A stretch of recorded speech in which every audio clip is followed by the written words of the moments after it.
Hi guys, welcome back to my channel. So it is the second week Melbourne is in stage 4 restrictions. So if you're anything like I am, looking out the window with your cup of tea in hand, wondering where all the cars are coming from and going to, let's do something more productive with our time, shall we? Today is the day. Today is the day we tackle this beast. The beast that is my document. Let's get into it. Get all your documents out, get them all together.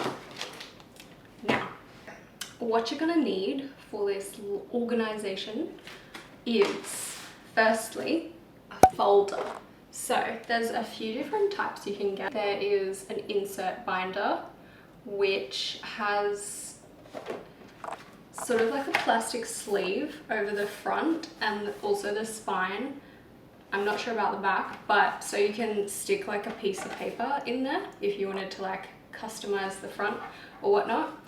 And then also a spine, so you can stick a piece of like a label in there so you can easily see it when it's filed on the bookshelf. Then there is a ring binder, and they have anywhere from 2 to 4 rings. And something I learned the other day is the size of the folder is actually the like the height of the rings. So I think the smallest ones are like 25mm, and then I think the biggest is 50mm. I think this would be sort of like a 50mm.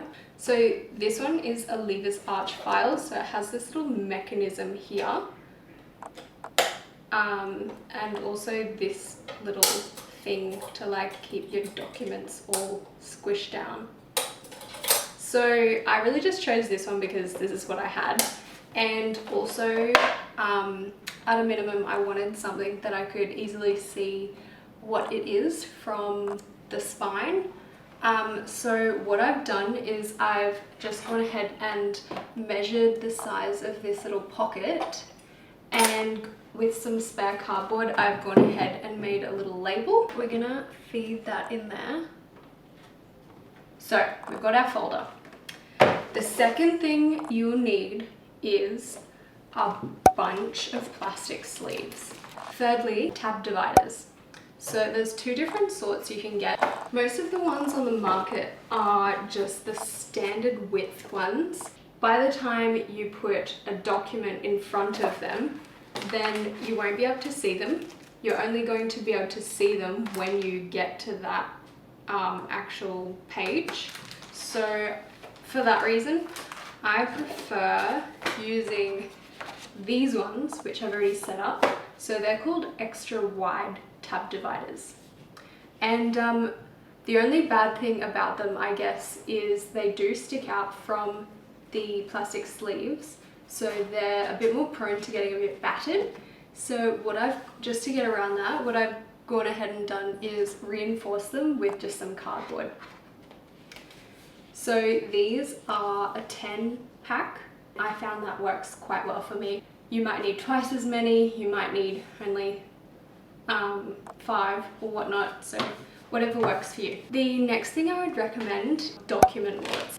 They're really useful for like all your sort of product warranties and little like brochures and booklets. You just bung them all into that and they're not going to go anywhere. So now we've got everything ready to go.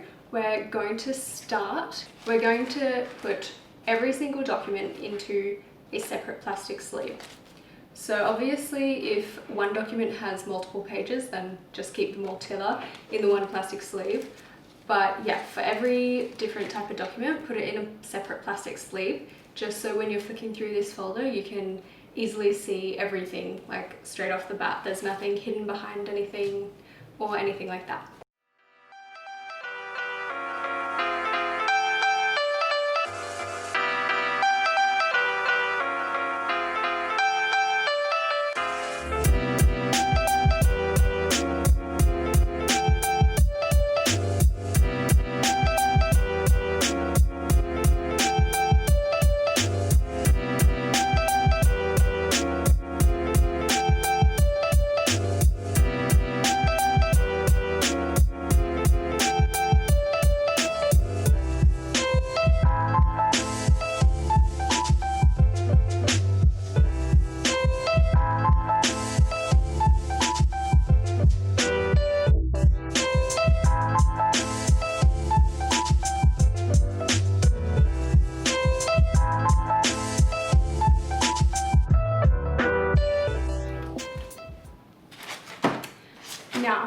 Once you have all your documents separated in each individual plastic sleeve, we're going to identify categories that they fall under. So, for instance, I've already prepared my tab dividers, and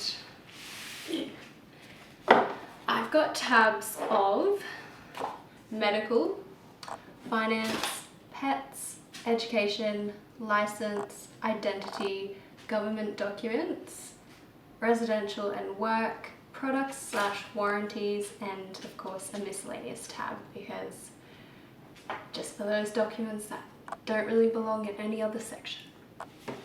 Medical, I have things like vaccination records, test result printouts. For finance, I've just got a loan and just proof that I paid that off, that sort of thing. The third tab I've got is pets. This is my older boy Kit, and he is a seal point Siamese, and he's got the cone on his head and the little sponge bandage thing on his ear because he had surgery on his ear last week. He's recovering and he's doing really well.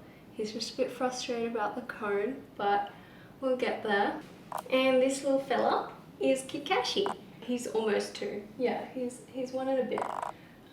But it still very much acts like a kitten, don't you? Yes. And yeah, he is a little bit lighter than his brother. He is a chocolate point Siamese. I've just got their vaccination records, desexing certificates, all that sort of thing for them. The fourth tab I've got is education. That was just my high school certificate and any certificates I got while I was at uni. Next section is license, so anything to do with car license and if you have any other licenses. The next section is identity.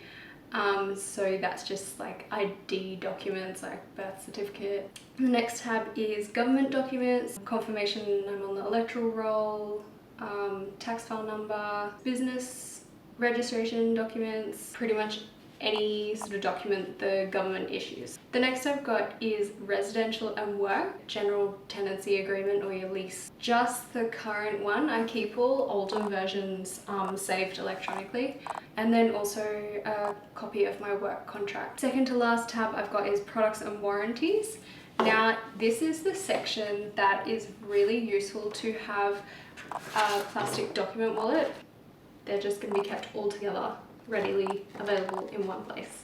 Last tab is just miscellaneous, and that's really for anything that doesn't fit into any of the previous tabs. So I'm going to go ahead and get this folder together.